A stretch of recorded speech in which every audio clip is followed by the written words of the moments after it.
आप सबका बहुत बहुत धन्यवाद। आप सब लोगों ने अपना कीमती टाइम निकाला। वहीं आज जहां महिला की मीटिंग थी, एक सम्मेलन नहीं था। महिला सम्मेलन तो हम बड़े स्तर पे करते हैं। ये एक मीटिंग थी और जिसमें हम चाहते हैं कि हमारा जो कैडर है, महिला कैडर, वो नाम दे। जिला अध्यक्ष तो हमने नियुक्त कर दिए उनसे पूछ के। अब महिला हल्का अध्यक्ष की नियुक्ति के लिए और कैडर को मजबूत करने के लिए, एक्टिव महिलाओं को आगे लाने के लिए आज मीटिंग हुई थी।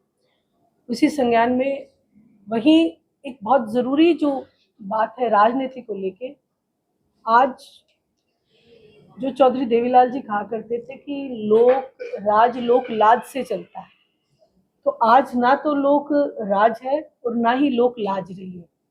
आप देखेंगे कि आए दिन भारतीय जनता पार्टी के लीडर्स जो है टिप्पणियां करते हैं, जहां टिप्पणियां भी इस तरीके की जो महिलाओं के आत्मसम्मान के ऊपर सीधा सीधा ठेस जो है लगती है आगे। उसके बारे में भी हम महिलाओं से जहां हमने राय मशवरा किया, वहीं हम वकीलों से भी मिलेंगे और एक बड़े स्तर पे जो नेता महिलाओं के आत्मसम्मान में गलत टिप्पणियां करेगा, उसके लिए हम एक ऐसा कैडर तैयार करेंगे जो कि उनको एक सबक मिल सके, ताकि वो भविष्य में कभी भी महिलाओं के ऊपर इस तरीके की बातें ना करें। आप देखें कि मनोहर लाल खट्टर जी भी महिलाओं के ऊपर टिप्पणियां कर दिया करते थे। उसके बाद मोहन बड़ोली जो है, उनके ऊपर संगीन इल्जाम लगे। भारतीय जनता पार्टी अपने लीडरों को बचाते हुए दिखती है। आपने देखा होगा कि जंतर मंतर पे महिला खिलाड़ी जो है वो प्रदर्शन करती दिखी।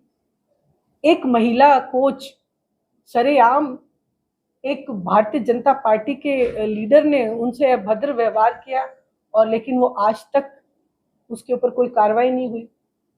जब मनोहर लाल जी खट्टर मुख्यमंत्री थे तो वो पूरे विधानसभा सत्र के दौरान कहते दिखे कि इस्तीफा नहीं होगा, नहीं होगा, नहीं होगा।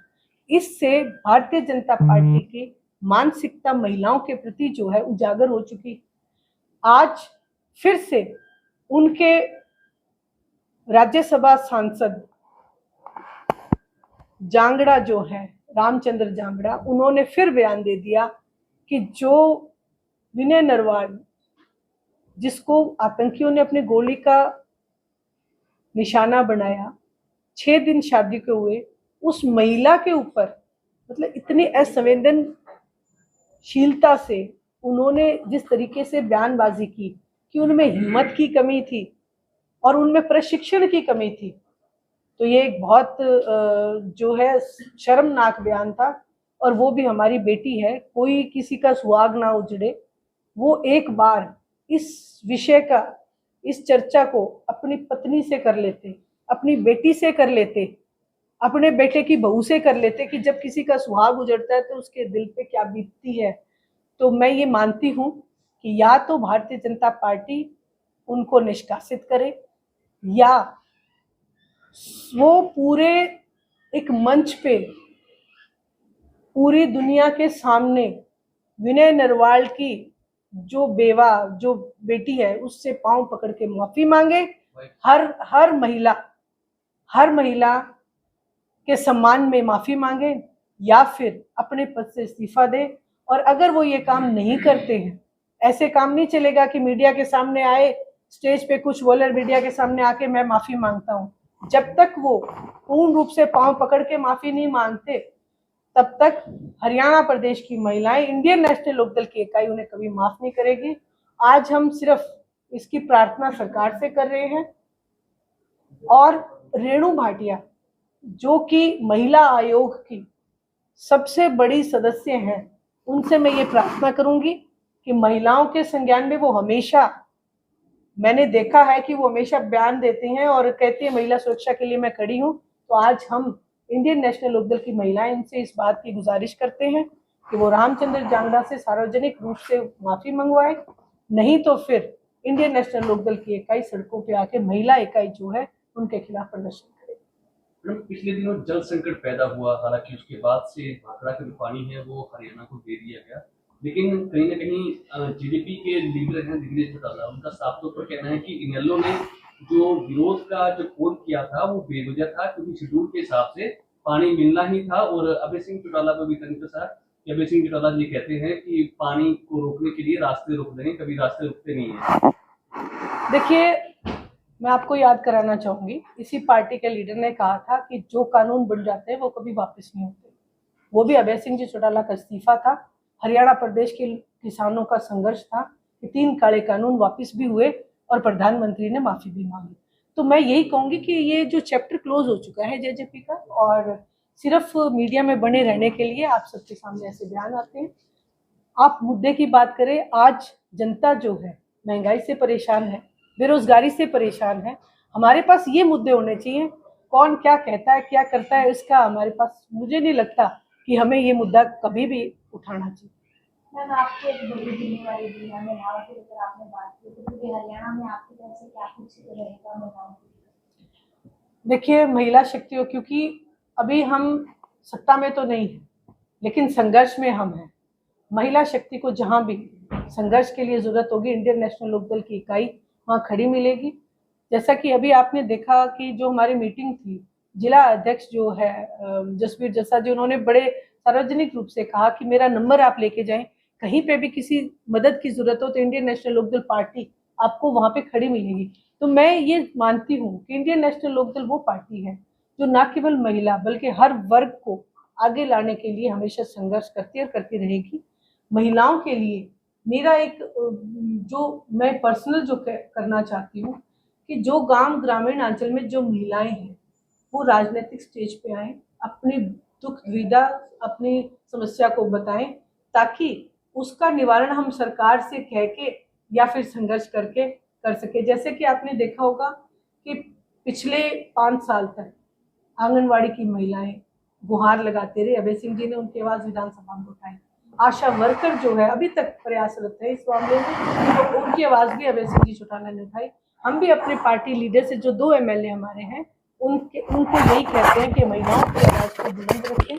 और जहां प्रदेश अध्यक्ष तनुजा जो है कंधे से कंधा मिला के मेरे साथ हर जगह जा रही है, हमारा ये एक सपना है हरियाणा प्रदेश की हर महिला मजबूत हो, आत्म सम्मान उनका बढ़े, उनके अंदर आत्मविश्वास बढ़े। मैम, जिस तरह से कांग्रेस के विधायक हैं अशोक अरोड़ा, हालांकि पहले इनेलो का पार्ट हुआ करते थे, पार्टी के स्टेट प्रेसिडेंट भी रहे, एक बीजेपी के छोटे से लीडर के साथ उनकी मारपीट हुई, किस तरह से इस पूरे इंसिडेंट को देखते हैं आप? देखिए, कांग्रेस का तो ये कल्चर है, ये तो जुत्तम जूत होते ही रहते हैं, और अभी तक भी इनको, आज कांग्रेस पार्टी नेता प्रतिपक्ष डिसाइड नहीं कर पाई है, इससे बड़ी कमजोरी और क्या होगी। और कांग्रेस का सफाया हो चुका है हरियाणा प्रदेश में, और इसकी लीडरशिप को पूर्ण रूप से हरियाणा की जनता नकार चुकी है। इसीलिए अभी तो वो मीटिंग में पिटे हैं, सरेआम सड़कों पे भी कांग्रेस के जो एमएलए पिटते आपको दिखेंगे, क्योंकि इन्होंने लोगों के साथ विश्वासघात किया है। जिस तरीके से जेजेपी को पूर्ण रूप से साफ कर दिया, आगामी चुनाव में कांग्रेस और बीजेपी दोनों आपको साफ होती नजर आएंगे। अभय सिंह जी चौटाला इतिहास दोहराएंगे, जैसे आदरणीय चौधरी देवीलाल जी ने 87 सीट ली थी, उसी तरीके से 87 सीटों पे काबिज होगी Indian National Lokdal party. Deepender Hooda का कहना है कि इनेलो बीजेपी की ए टीम है, सारी बातें उनकी बीजेपी की मानती है। मैं उनसे एक सिर्फ छोटा सा सवाल पूछना चाहूंगी कि उनके पिताजी का ईडी का डर दूर हुआ कि नहीं हुआ?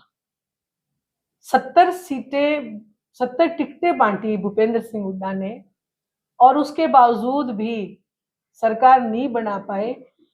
मैं कहती हूँ अपने गिरेबान में झांके, विधानसभा सत्र उठाएं और देखें, पिछले 5 साल का भी देख ले और अब के भी देख ले। भूपेंद्र सिंह जी हुड्डा सिवाय शेरो शायरी के या फिर चुटकुला गोष्ठी के करते आपको दिखाई, और कुछ नहीं करते, ना जनता की आवाज उठाते हैं। आज विधानसभा जो पक्ष और प्रतिपक्ष दोनों, विपक्ष और पक्ष दोनों, अगर पार्टियां जो कांग्रेस और बीजेपी हैं, वहां पे नेता कम और अभिनेता आपको ज्यादा दिखाई देंगे। वो अपनी पर्चियां डाल के जाते भी आज मुझे क्या शेर पढ़ना है। ये लोगों की आत्मा पे आघात है। पानी की लड़ाई जब लड़नी थी, कांग्रेस कहीं दिखी नहीं थी। दीपेंद्र हुड्डा से पूछे कि पानी की लड़ाई में आप कहाँ थे, किसान का आप साथ देने वाले हैं, किसान आंदोलन में आप कहाँ थे, कितने इस्तीफे हुए, उनसे ये सवाल आप जरूर पूछना, मेरी आपसे गुजारिश है। जैसे कल 4 आरटीआई कमिश्नर लगाए हैं, उसको कितना कॉन्स्टिट्यूशनल मानती है? और दूसरा, विपक्ष के नेता जो भूपेंद्र सिंह हुड्डा है, उन्होंने भी उस पर सहमति जताई है। देखिए, आप इस बात के ऊपर पक्के रहना कि भूपेंद्र सिंह हुड्डा ने इस पे सहमति जताई है, क्योंकि वो अपनी बात से पलट जाते हैं। जो 3 काले कानून थे उसमें भी भूपेंद्र सिंह जी हुड्डा ने सहमति जताई थी और फिर नकार बोले कि हम तो किसानों के साथ हैं। आज फिर वही चीजें दोहराई जा रही हैं। असंवैधानिक तरीके से जो उनको काबिज किया गया, उनको जो पद दिया गया है, इंडियन नेशनल लोकदल इसका विरोध करती है। हम कोर्ट तक जाएंगे और जनता को जाके इस बात को बताएंगे कि किस तरीके से भूपेंद्र सिंह हुड्डा भारतीय जनता पार्टी के साथ मिलके जनता के हकों के ऊपर कुठाराघात कर रहे हैं, मेज के नीचे से हाथ मिला रहे हैं। इनकी खुद की जो कांग्रेस लीडर थी किरण चौधरी जी, उन्होंने सरेआम सार्वजनिक रूप से ये कहा कि जब भूपेंद्र सिंह हुड्डा मेज के नीचे से हाथ मिला रहे हैं तो क्यों ना हम मेज के परली साइड ही चले जाएं। तो ये बात इस बात को दर्शाती है कि कांग्रेस पार्टी भारतीय जनता पार्टी की ABC सारी टीम हुई। तो क्या उनके बर्खास्त की भी मांग करते हैं? बिल्कुल, बर्खास्त कोर्ट में चैलेंज करेंगे, बर्खास्त होंगे। और वो एक जो गलत तरीके से उनको अपॉइंट किया गया, उनको अपने पद से इस्तीफा देना ही पड़ेगा, सरकार को उनको निष्कासित करना ही पड़ेगा।